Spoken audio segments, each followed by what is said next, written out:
की, सच्चे दरबार की। सभी गुरुमुखों को सप्रेम जय सच्चिदानंद जी। मेरे साथ 3 बार बोलेंगे। ओम श्री सतगुरुदेवाय नमः। ओम श्री सतगुरुदेवाय नमः। ओम श्री सतगुरुदेवाय नमः।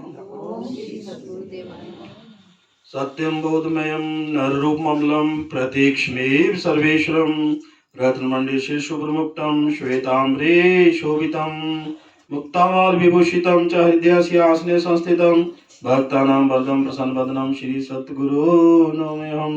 श्री सद्गुरो नमोऽहं। बंधु चरण सरोज गुरु मधुमंगल आगार जेहि सेवत नर होत है भव सागर से पार। सब धरती कागज करूं लेखनी सब बंधाए 7 समंदर मसी करूं तो भी गुरु गुण लिखा ना जाए। मैं अपराधी जन्म का लख शिख भरा विकार तुम दाता दुख भंजना मेरा करो उद्धार। तुम दाता दुख भंजना मेरा करो कल्याण। भक्ति दान मोहे दीजिए गुरुदेवन के देव और कछु न चाहिए निस दिन तुम्हारी सेव। और कछु न चाहिए हर पल तुम्हारी सेव।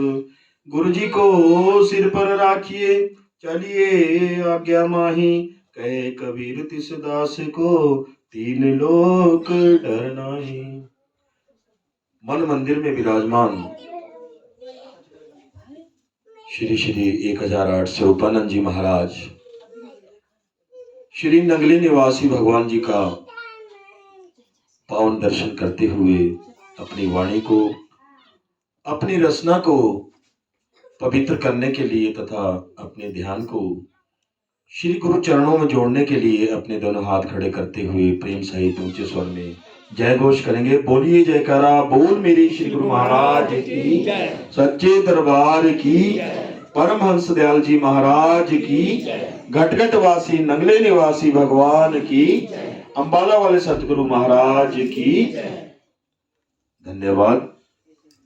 परम आदरणीय परम पूजनीय प्रातः स्मरणीय हृदय सम्राट रूहानियत के शहंशाह दया के सागर श्री सतगुरुदेव स्वामी स्वरूपानंद जी महाराज परमहंस श्री नंगली निवासी भगवान जी के पावन श्री चरण कमलों में विराजमान भक्ति से ओतप्रोत गुरुमुख भाई बहनों बुजुर्गों प्यारे बच्चों, सर्वप्रथम आपको नूतन वर्ष 2026 की शुभकामनाएं। नया साल 2026 सभी के लिए मंगलमय हो, खुशियों से भरा हो। आज नए वर्ष 2026 का श्री गुरु महाराज जी का जो पहला सत्संग है वो हमारे बड़े पूजनीय बड़े भाई साहब श्री कृष्णदास तनवर जी गांव कुमाली जिला सोलन हिमाचल प्रदेश इन्होंने अपने घर में रखा है सत्संग गुरु महाराज जी का। श्री गुरु महाराज जी की कृपा इस परिवार पर सदैव बनी रहे, इनके परिवार में हर प्रकार से सुख शांति बनी रहे। श्री गुरु महाराज जी इन्हें चढ़ती कला में रखें, समृद्धि प्रदान करें। साथ संगत जी, सत्संग हमारे प्रारब्ध में नहीं होता, सत्संग परमात्मा की कृपा से मिलता है। कृपा होए जिस पार ब्रह्म होए साधु संग ज्यों ज्यों बढ़ाइए त्यों त्यों हर्षाए।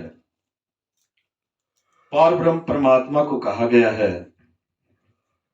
यदि परमात्मा कृपा करे तभी हमें संतों का संग मिलता है, सत्संग सुनने को मिलता है। जितना हम सत्संग सुनते हैं उतना ही प्रेम परमात्मा से बढ़ता जाता है और भक्ति का रंग चढ़ता जाता है। सत्संग में संतों की शरण में परमात्मा का स्मरण हो जाता है। तुलसी संगत साध की, साईं आवे याद, वही घड़ी सुलक्षणी, बाकी घड़ी बर्बाद। सत्संग में संतों की शरण में आने पर हमें परमात्मा का स्मरण हो जाता है। ये आज की बड़ी सुलक्षणी घड़ियां हैं। हमारी हाजिरी परमात्मा के दरबार में लग रही है। ये शुभ घड़ियां हमारे लेखे में लिखी जाएंगी। साध संगत जी, सत्संग में आने से पुण्य बनते हैं। संत मिलन को जाइए, तज माया अभिमान, जेते जेते पग धरो, 100 यज्ञ समान। सत्संग में आने से एक एक कदम का 100 अश्वमेघ यज्ञ का पुण्य मिलता है। आप दूर दूर से सत्संग में आए हैं, हिसाब लगा लो कितने पुण्य आपके बने हैं। लेकिन सत्संग में आने का पुण्य तभी मिलता है यदि हमारे मन में धन, बल, विद्या, रूप, रंग, जाति, गाड़ी, बंगला, बैंक बैलेंस, इसका घमंड ना हो, अभिमान ना हो। साध संगत जी, सत्संग सुनने से करोड़ों पाप धुलते हैं, पाप कट जाते हैं। एक घड़ी आधी घड़ी, आधी से पुनाद, तुलसी संगत साध की, कटे कुटी अपराध। एक घड़ी जो 24 मिनट की होती है, आधी घड़ी 12 मिनट की, और आधी से पुनः आध 6 मिनट की, कि हम चाहे थोड़े समय के लिए 6 मिनट के लिए ही सत्संग सुने, तो हमारे पूर्व जन्मों जन्मों के जो संचित पाप कर्म है, उनमें से करोड़ों पाप कट जाते हैं। पापों का जो भारी बस्ता है वो कुछ हल्का हो जाता है। हमारे सिर का जो भार है वो कम हो जाता है। आत्मा हल्की होकर ऊपर उठती है। सत्संग सुनने से ज्ञान की प्राप्ति होती है। बिन सत्संग विवेक न होई, राम कृपा बिना सुलभ न सोई। सत्संग जी, सत्संग में आने से ज्ञान मिलता है। ज्ञान से हमारा विवेक जागृत होता है, और विवेक से सुमति आती है, कुमति चली जाती है। सुमति से संपत्ति प्राप्त होती है। महापुरुषों के वचन है, जहां सुमति तहां संपत्ति नाना, जहां कुमति वहां विपत्ति आना। सुमति थी अयोध्या में, भाई भाई में प्रेम था, भरत राम में प्रेम था, राम लक्ष्मण में प्रेम था, पिता पुत्र में प्रेम था, राजा और प्रजा में प्रेम था, स्वामी और सेवक श्री रामचंद्र जी और हनुमान जी में प्रेम था। सुमति के कारण ही उजड़ी हुई अयोध्या फिर से बस गई। कुमति थी लंका में, रावण को अपने बल और शक्ति पर बहुत अहंकार था। कुमति के कारण ही रावण ने अपने भाई विभीषण को लात मारकर लंका से निकाला। पराई स्त्री सीता का हरण किया। राम के दूत हनुमान की पूंछ में आग लगाई, सबको युद्ध में झोंका। नतीजा क्या हुआ? 1 लाख पुत्र 1.25 लाख नाती, ता रावण घर दिया न बाती। कुमति के कारण रावण की जो सोने जैसी लंका थी, राख का ढेर बन गई। युद्ध में नाती पुत्र सहित सभी लंकावासी मारे गए, कोई दीपक जलाने वाला भी ना बचा। इसलिए संत महापुरुषों के वचन है, जहां सुमति तहां संपत्ति नाना। सुमति से संपत्ति प्राप्त होती है, और संपत्ति से हमें नाना प्रकार की जो सुख सुविधाएं हैं वो प्राप्त होती है। भजन में भी मन लगता है, क्योंकि कहा गया है कि भूखे भजन ना होए गोपाला। शरीर की जो खुराक है वो भोजन है, और आत्मा की खुराक क्या है? सासंग जी, आत्मा की खुराक भजन है, नाम की कमाई है। यदि हम शरीर का ही ध्यान रखेंगे, आत्मा का ध्यान नहीं रखेंगे, तो क्या होगा?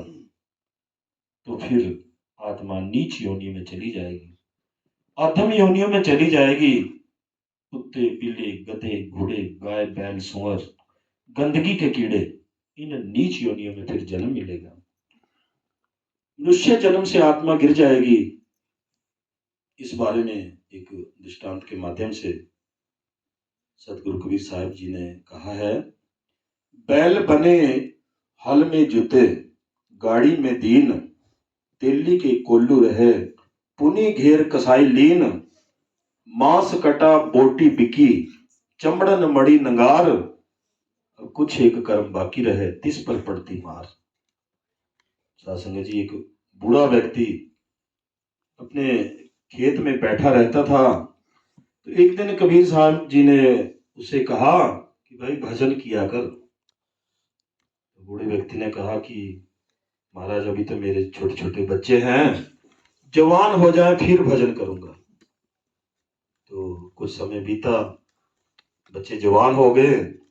तो कबीर साहब जी फिर उस व्यक्ति से मिले, उस बूढ़े व्यक्ति से मिले और उसे कहा कि भाई भजन किया कर। तो बूढ़ा व्यक्ति कहता है कि मेरे लड़कों की शादी हो जाए फिर भजन करूंगा। तो बच्चों की भी शादी हो गई। तब कबीर साहब जी ने फिर उस बूढ़े से कहा, उस व्यक्ति से कहा कि अब बता, अब भजन करना आपने या नहीं। तो बूढ़े व्यक्ति ने कहा कि पोतों की खुशियां देख लो। तो समय बीतता गया सासंग जी, पोते भी हो गए। कबीर साहब फिर उस व्यक्ति से मिले और कहा कि अब तो भजन करो। तो बूढ़ा व्यक्ति कहने लगा कि अभी पोते छोटे हैं, थोड़े जवान हो जाए फिर भजन करूंगा। तो जब पोते भी जवान हो गए तो कबीर साहब ने फिर पूछा। तो बूढ़ा व्यक्ति कहने लगा कि ये ना मेरे जो बच्चे हैं, पोते हैं, ये सब लापरवाह हैं, रात को सो जाते हैं, मैं ना जागूं तो घर में चोरी हो जाए। समय बीतता गया। फिर काफी समय बाद कबीर साहब का उस घर में आना हुआ। उस बुजुर्ग के घर में आए तो वहां पर वो बुजुर्ग दिखाई नहीं दिया। तो उसके जो बेटे थे, जो पोते थे, उनसे पूछा कबीर साहब जी ने कि वो बाबा कहाँ है जो यहाँ बैठे होते थे। तो उन्होंने बताया कि वो तो शरीर छोड़ गए, अपने निज धाम चले गए। कि निज धाम चले गए बिना भजन किए। तो कबीर साहब जी को बड़ी हैरानी हुई। तो कबीर साहब जी ने अंतर ध्यान होकर देखा कि घर के जो पशुओं के साथ उसका बहुत लगाव था, बड़ा भारी मोह था उसको, उस किसान को, उस बूढ़े व्यक्ति को। गाय भैंस पालता था और जब मरा तो मरने के बाद, शरीर छोड़ने के बाद घर में ही गाय के बछड़े के रूप में जन्म लिया। उसी घर में, अपने ही घर में बछड़े के रूप में जन्म लिया। और फिर बछड़े से बड़ा होकर बैल बना। तो उसके पोतों ने, उसके बच्चों ने हाल में उसे खूब जोता, खूब उससे काम लिया। और आखिर जब बूढ़ा हो गया, जब उसके बेटों और पोतों ने देखा कि ये बैल हमारे काम का नहीं रहा, तो उन्होंने उसे जो है गाड़ीवान को बेच दिया, बैलगाड़ी चलाने वाले को बेच दिया। उसने भी कुछ साल गाड़ी में जोता। जब उसके काम का ना रहा तो उसने भी तेली को दे दिया, तेली को बेच दिया। तेली ने भी काफी समय कोल्लू में जोता। फिर उसके भी जब काम का ना रहा तो उसने कसाई को दे दिया। और कसाई ने क्या किया? कसाई ने उस बैल को मारकर उसका मांस बेच दिया। बाकी जो उसका जो चमड़ा था वो नगारे मढ़ने वाले को, नगारे बनाने वाले को दे दिया। वो उसका चमड़ा ले गए बैल का, और उन्होंने बैल के चमड़े से नगाड़ा मढ़ लिया। तो नगारे पर अब खूब डंडे पड़ रहे हैं। तो ये सारा दृश्य जो है कबीर साहब जी ने देखा और फिर कहा, बैल बने हल में जुते ले गाड़ी में दीन, तेली के कोल्लू रहे पुनी घेर कसाई लीन, मांस कटा बोटी बिकी चमड़न मड़ी मड़ी नगार, कुछ एक कर्म बाकी रहे थे तिस पर अब पड़ती है मार। तो सासंग जी, कहीं हमारा भी ऐसा ही हाल ना हो, उस बूढ़े व्यक्ति जैसा ना हो कि हमारी चमड़ी पर भी नगारा चमड़ी का नगारा ना बने और उस पर मार पड़ती रहे। इसलिए भजन किया करो, नाम की कमाई करो। परमात्मा ने ये जो मनुष्य चोला है ये हमें भक्ति के लिए बख्शा है। 184 जून समाई मानस को प्रभु दी बढ़ियाई, इस पौड़ी से जो नर चुके आई जाई दुख पाएगा। 84 लाख जून भुगतने के बाद ये अनमोल मनुष्य चोला मिला है, बड़ा सुनहरी मौका मिला है। यदि अब भूल हो गई तो फिर आत्मा फिर से 84 के जन्म मरण के आवागमन में दुख उठाती रहेगी। इसलिए इसका लाभ उठाना चाहिए। पता नहीं परमात्मा कब वापस ले ले। जो ये मनुष्य चोला हमें दिया है, परमात्मा ने कुछ समय के लिए दिया है, तो ये परमात्मा की भक्ति के लिए दिया है। तो इस पर भी एक छोटा सा दृष्टांत मैं आपको सुनाऊं कि एक दुकानदार, बहुत उसका काम नहीं चल रहा था, उसका दुकान का कारोबार अच्छा नहीं था। एक दिन उसके घर में एक संत महात्मा जी आए। तो शाम का समय था, उसको कहा कि मुझे यहाँ आपके यहाँ ठहरना है। तो उस दुकानदार ने उनको ठहरा लिया। तो महात्मा जी के ठहरने का अच्छा इंतजाम उन्होंने किया, शाम को उनके खान पान का इंतजाम किया। और सुबह महात्मा जी ने देखा कि इनकी तो आर्थिक हालात बहुत बुरे हैं, तंगी है घर में पैसे की। तो उनको दया आई उस दुकानदार पर और अपनी झोली में से एक पार्स मनी निकाल कर दिया कि भाई मैं 3 महीने का समय तुझे देता हूँ, 3 महीने में तू जितना मर्जी सोना बना ले। इससे पार्स मनी से सोना बन जाता है, कंचन भी सोना, लोहा भी कंचन बन जाता है, सोना बन जाता है। 3 महीने का समय दिया कि ये अपने पास रख ले और तू जितना इससे पैसा कमाना चाहता है, सोना चांदी बनाना चाहता है, बना ले। और महात्मा जी चले गए। तो 2-3 दिन बाद उसे याद आया कि महात्मा जी मुझे कुछ दे गए थे, पार्स मनी दे गए थे। तो एक दिन वो जो है मार्केट में चला गया। तो बहुत पहले की बात है, पुराने समय की। उस समय जो सरिये का भाव था वो बहुत कम था, 5 रुपए मन मतलब 16 किलो का, 5 रुपए का 16 किलो। तो जैसे मार्केट में गया, उसने सोचा कि अभी भी यही रेट होगा। तो दुकानदार से सरिये का भाव पूछा। तो दुकानदार ने कहा कि भाई 5 रुपए मन था, आज तो 9 रुपए मन हो गया, महंगा हो गया। तो व्यक्ति वापिस आ गया कि नहीं नहीं, अभी 5 रुपए मन होगा तभी मैं सरिया लूंगा, नहीं तो ऐसे नहीं लूंगा, तो बड़ा महंगा हो गया। तो ऐसे ही 1 महीना उसका ऐसे बीत गया। और 1 महीने बाद फिर दुकान में जाता है सरिये वाले के पास कि भाई सरिये का रेट कुछ उतरा। तो दुकानदार ने कहा कि पहले 9 रुपए मन था, अब तो 18 रुपए मन हो गया। कि नहीं भाई, ये तो रेट बढ़ते ही जा रहे हैं, तो महंगा हो गया सरिया, मैं तो 5 रुपए ही लूंगा, 5 रुपए मन जब होगा तभी लूंगा। तो इस तरह से 2 महीने साधुसंग जी उसके निकल गए और 1 महीना उसके पास था अभी। तो तीसरे महीने फिर वो दुकान में गया तो फिर सरिये का रेट पूछा। तो दुकानदार ने कहा कि भाई पहले 18 रुपए था, अब तो कहते ये 18 रुपए से ज़्यादा हो गया, 24-25 रुपए मन हो गया। तो फिर से वो आदमी जो है घर वापस आ गया।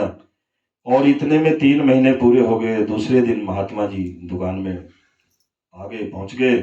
उन्होंने कहा भाई तू अपना जो मैंने आपको चीज़ दी थी, जो पार्समन दिया था, वो वापस दे दे। मैंने तो सोचा था कि तू आज को माला माल हो गया होगा, तेने सोना बना दिया होगा, बहुत सारा धन तेरे पास हो गया होगा, लेकिन तेरी तो हालत पहले से भी खराब है। तू मेरा कहते वापस दे दे भाई ये पार्स मनी। तो इस तरह से उसने अपना जो पार्स मनी वापस ले लिया महात्मा जी ने। तो इससे शिक्षा मिलती है कि जो परमात्मा ने हमें जो मनुष्य चोला बख्शा है, ये कुछ समय के लिए दिया है, पता नहीं कब वो वापस ले ले। क्या भरोसा है जिंदगानी का, आदमी बुलबुला है पानी का। तो सासंग जी, समय रहते नाम की कमाई कर लो। जिन्होंने नामदान ले रखा है, जिन्होंने नहीं ले रखा है, वो भी समय पर ले लो। कुछ भरोसा नहीं कि ये मनुष्य जन्म हमें पता नहीं फिर मिलेगा कि नहीं, बार बार नहीं ये बार बार नहीं मिलता, अभी मिला है, पता नहीं फिर मिलेगा कि नहीं। तो संतों की शरण में चले जाना चाहिए समय रहते। साध संगत मिलिया सो तरया मेरे माधो, गुरु प्रसादी परम पद पाया, सुखे काष्ठ हरया। गुरु प्यारी साधसंग जी, सत्संग में ही जीव का उद्धार हो जाता है, कल्याण हो जाता है। सत्संग में आने का अवसर सबको नहीं मिलता। जिन पर सतगुरु की कृपा हो, परमात्मा की दया मेहर हो, उन्हीं किस्मत वालों को सत्संग नसीब होता है। साधसंग जी, सत्संग ऐसी नाव है जिसमें बैठकर आत्मा भवसागर से पार हो सकती है, मगर नाव में तो बैठना पड़ेगा। गुरु तो आवाज लगाते हैं, होका देते हैं कि आओ जिन्हें पार लगना। सतगुरु नाम जहाज है, चढ़े सो उतरे पार। नाम की कमाई करने से ही हमारी नैया पार हो सकती है। सत्संग में ही हमें ज्ञान होता है कि हमारी आत्मा परमात्मा की अंश है। जब तक वापस जाकर वह अपने मूल में अर्थात परमात्मा में नहीं समाती, उसे सच्ची शांति प्राप्त हो ही नहीं सकती। मनुष्य जन्म का असली उद्देश्य परमात्मा की प्राप्ति है। ये मनुष्य जन्म अनमोल है, ये बार बार नहीं मिलता। मनुष्य जन्म ही परमात्मा से मिलने का अवसर है। यही मुक्ति प्राप्त करने का मौका है। मुक्ति और परमात्मा की प्राप्ति इसी जन्म में हो सकती है। साध संगत जी, सत्संग में बार बार नाम की कमाई का जिक्र किया जाता है। कौन सा नाम? जिसके सुमिरन द्वारा जीव भवसागर से पार होता है। संत महात्माओं की वाणियों में दो प्रकार के नामों का पता चलता है। पहला वर्णात्मक नाम, जो बाहरी नाम है। ये नाम दीक्षा के समय, नामदान के समय दिया जाता है। कोई भी शब्द जैसे राम राम है, वाहिगुरु है, ओम हरि ओम है, राधे राधे, हरे कृष्णा, सोहंग है, ओम सोहंग है, ये सारे बाहरी नाम है, वर्णात्मक नाम है। दूसरा जो नाम है वो है अगम अगोचर, गुप्त नाम है, जो स्वयं परमात्मा से निकलता है और परमात्मा का ही रूप है। इसे पराविद्या या धुनात्मक शब्द भी कहा जाता है। सच्चा नाम भी इसी को कहा जाता है। इसका अनुभव केवल आत्मा के द्वारा ही होता है। साध संगत जी, धुनात्मक नाम ही सच्चा नाम है, जिसके प्रकट होने से आत्मा को जन्म मरण के चक्कर से सदा के लिए छुटकारा मिल सकता है। धुनात्मक नाम के बिना आत्मा देह को छोड़कर ऊपरी मंडलों में नहीं चढ़ सकती। धुनात्मक नाम सारे संसार में एक ही है। ये नाम का मार्ग सबके घट के अंदर है। ये शब्द 10 प्रकार का सुनाई देता है। नाद बिंदु उपनिषद श्लोक संख्या 31 में लिखा है, सिद्धासने स्थितो योगी मुद्रा संध्याय वैष्णिम श्रेणुयाद दक्षिणे कर्णे नादम अंतर्गत सदा। अर्थात सिद्धासन में बैठकर रीढ़ की हड्डी सीधी होनी चाहिए। सिद्धासन में स्थिर होकर बैठकर योगी वैष्णवी मुद्रा धारण करे, अपने अंदर दाहिने कान से अंतर से आने वाले नाद को सुने। साध संगत जी, नाम की धारा सारे ब्रह्मांड में व्याप्त है। ये हमारा शरीर भी ब्रह्मांड का ये छोटा सा मॉडल है, प्रतिरूप है, नमूना है। जिस प्रकार मछली पानी की धार के सहारे ऊपर चढ़ जाती है, उसी प्रकार आत्मा नाम की डोर को पकड़कर नाम के भंडार में पहुंच जाती है। इस धुनात्मक नाम में अपूर्व तन्मयता और मस्ती है। ये वो ध्वनि है जो इस शरीर में आत्मा के केंद्र पर सुनी जाती है। इस ध्वनि में प्रबल आंतरिक आकर्षण है, जिनके द्वारा आत्मा उसमें मगन होकर स्थिर हो जाती है और इसके आश्रय वह उस स्थान पर पहुंच जाती है जहां से ये नाम की धुन उठती है और जो सृष्टि का आदि है। जब मनुष्य इस एकाग्रता के साथ शब्द धुन के आनंद का रस लेता है, तो उसका ध्यान बाहर के पदार्थों की ओर से अपने आप हट जाता है। मन को वश में करने की दवा केवल शब्द की ध्वनि को सुनना है, जिसे पाकर आत्मा परमात्मा में समा जाती है। साध संगत जी, मन और आत्मा का केंद्र या बैठक दोनों आंखों के पीछे है। साधक को ऊपर जाने के लिए अपनी यात्रा यहीं से शुरू करनी चाहिए। संतों का मार्ग आंखों के पीछे तीसरे तिल से शुरू होता है। संत मन और आत्मा को 9 द्वारों से निकालकर इस 10वीं गली, जिसे तीसरा तिल, शिव नेत्र और नुक्ताए संवेदा भी कहते हैं, में लाने का मार्ग बताते हैं। यहां निरंतर अमृत बरस रहा है और अनहद शब्द धुनकारे दे रहा है। आंखों के पीछे आने पर आत्मा अनहद धुन को पकड़ती है।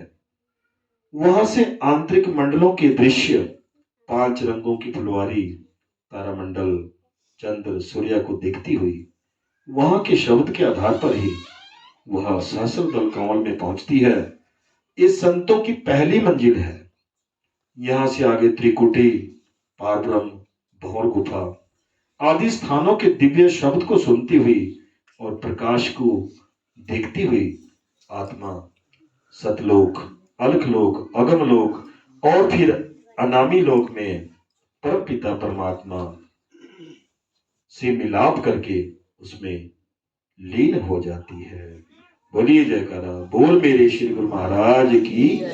भूल नहीं डरद जिन्हाने सतगुरु पाले होता मौत। भूल नहीं डरद जिन्हाने सतगुरु पाले होता मौत। भूल नहीं डरद जिन्हाने सतगुरु पाले जिन्हाने सतगुरु पाले जिन्हाने सतगुरु पाले जिन्हाने सतगुरु पाले जिन्हाने सतगुरु पाले ओह कामत मोल नहीं करके जिन्हाने सतगुरु पाले ओह कामत मोल नहीं करके जिन्हाने वाहिगुरु पाले होता जान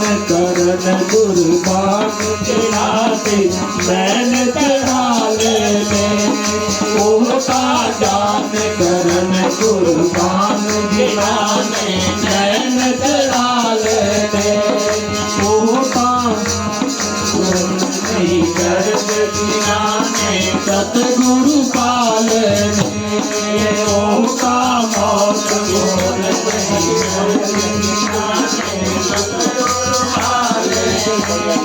सतगुरु सचखंड तोड़ मरण दीना सतगुरु सचखंड वासे तोड़ मरण होता घट दे अंदर बढ़ के जिन्हाने पर्द हटा लेने होता घट दे अंदर बढ़ के जिन्हाने पर्द हटा लेने होता मौत भूल नहीं कर जिन्हाने सतगुरु पाले होता मौत भूल नहीं कर जिन्हाने सतगुरु पाले बिचोई कटी चंदरो विषयानी गढ़ बड़ी कोई कटी अंदरो विषयानी गढ़ बड़ी ओहता नाम तिगड़ के चरण किनारे टिकट कटाले में ओहता नाम तिगड़ी चरण किनारे टिकट कटाले में जिन्होंने टिकट कटाले में जिन्होंने टिकट कटाले जिन्होंने टिकट कटाले जिन्होंने टिकट कटाले होता मौत बिगड़ती चढ़ जिन्होंने होता मौत भूल नहीं डर जिन्होंने सतगुरु पाले होता मौत भूल नहीं डर जिन्होंने वाहिगुरु सतगुरु पाले जिन्होंने सतगुरु पाले जिन्होंने सतगुरु पाले जिन्होंने सतगुरु पाले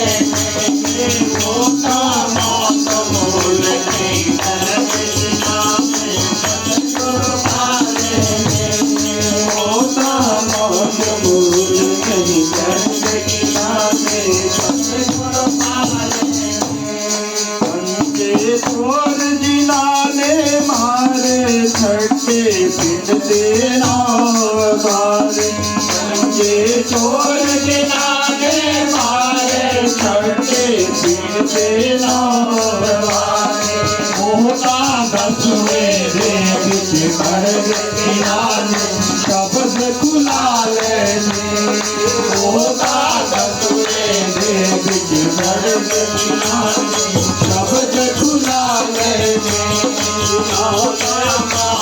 बोल नहीं दर्द जिलाने सतगुरु पालेने मोटा मौत भूल नहीं दर्द जिलाने सतगुरु पालेने मोटा मौत भूल नहीं दर्द छड़ दे झूठा जगदा प्यार हो गए ज्ञान घोड़े अतवार छड़ दे झूठा जगदा प्यार होना ज्ञान घोड़े अतवार होता भवता घर तो सर्ग जिलाने फंद चुरा लेने होता भवता घर तो सर्ग जिलाने फंद चुरा लेने होता मौत मूल नहीं दर्द जिलाने सतगुरु पालेने होता मौत मूल नहीं दर्द जिलाने सतगुरु पालेने सतगुरु बेड़ा पार तुझे जिलाने नाम मोला को लिखता सतगुरु बेड़ा पार तुझे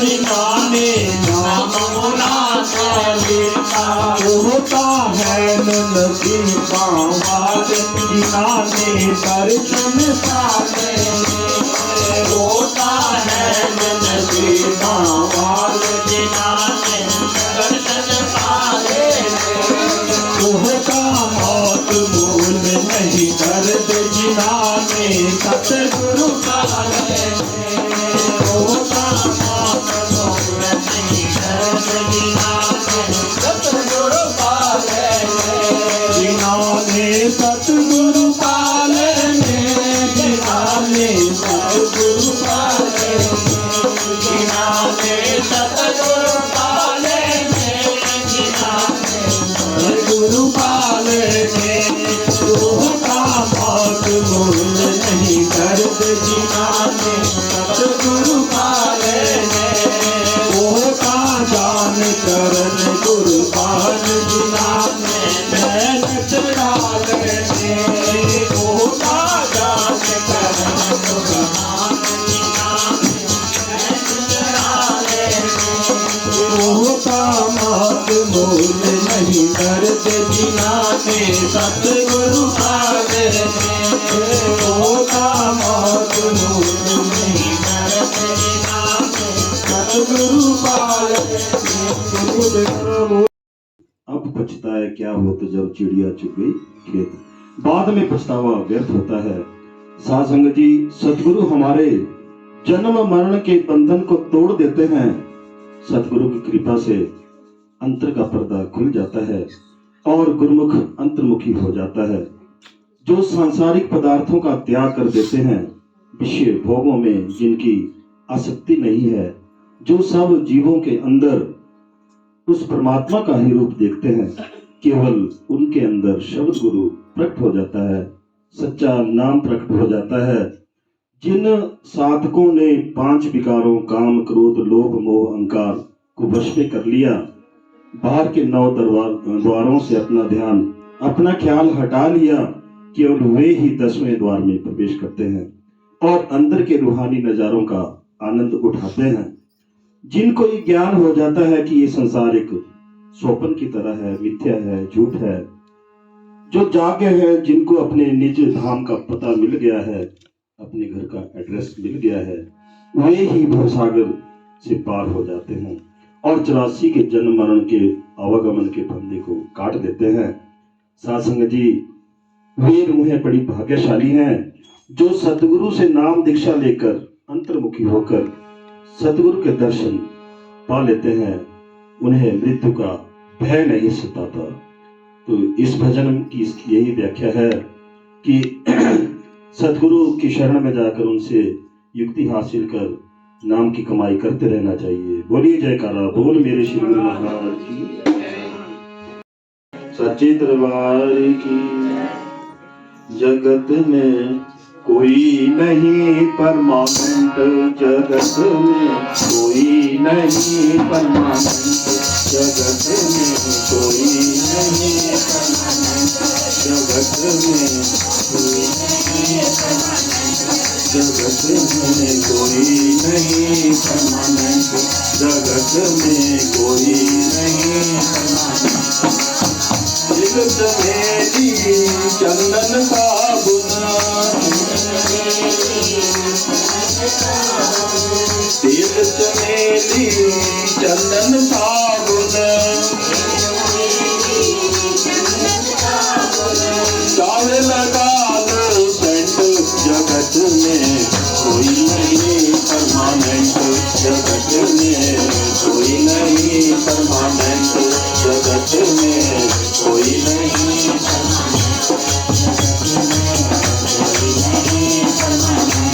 आवागमन है लगा दुनिया में, आवागमन है लगा दुनिया में, आवागमन है लगा दुनिया में, जगत है रेस्टोरेंट, जगत में कोई नहीं परमानेंट, जगत में कोई नहीं परमानेंट, जगत में कोई नहीं परमानेंट, जगत में अंत समय में उड़ जाएंगे, उड़ जाएंगे, अंत समय में उड़ जाएंगे, तेरे तंबू कंड, जगत में कोई नहीं परमानेंट, जगत में कोई नहीं परमानेंट, जगत में कोई नहीं परमानेंट। हरिद्वार चाहे मथुरा काशी, हरिद्वार चाहे हरिद्वार चाहे मथुरा काशी, कुंभ दिल्ली कंठ, जगत में कोई नहीं परमानेंट, जगत में कोई नहीं परमानेंट, जगत में कोई नहीं परमानेंट, मन में नाम प्रभु का राखो, मन में नाम प्रभु का राखो, मन में नाम प्रभु का राखो, मन में नाम प्रभु का राखो, धोती पहनो या पैंट, जगत में कोई नहीं परमानेंट, जगत में कोई नहीं परमानेंट, जगत में कोई नहीं। राष्ट्रपति हो या कर्नल जनरल, राष्ट्रपति हो या कर्नल जनरल, चाहे हो लेफ्टिनेंट, जगत में कोई नहीं परमानेंट, जगत में कोई नहीं परमानेंट, जगत में कोई नहीं परमानेंट, जगत में कोई नहीं। काल सभी को खा जाएगा, काल सभी को खा जाएगा, काल सभी को खा जाएगा, काल सभी को खा जाएगा, लेडीज हो या जेंट, जगत में कोई नहीं परमानेंट, जगत में कोई नहीं परमानेंट, जगत में कोई नहीं परमानेंट। प्रभु नाम की संगत कर लो, प्रभु नाम की संगत कर लो, प्रभु नाम की संगत कर लो, प्रभु नाम की संगत कर लो, ये सच्ची गवर्नमेंट, जगत में कोई नहीं परमानेंट, जगत में कोई नहीं परमानेंट,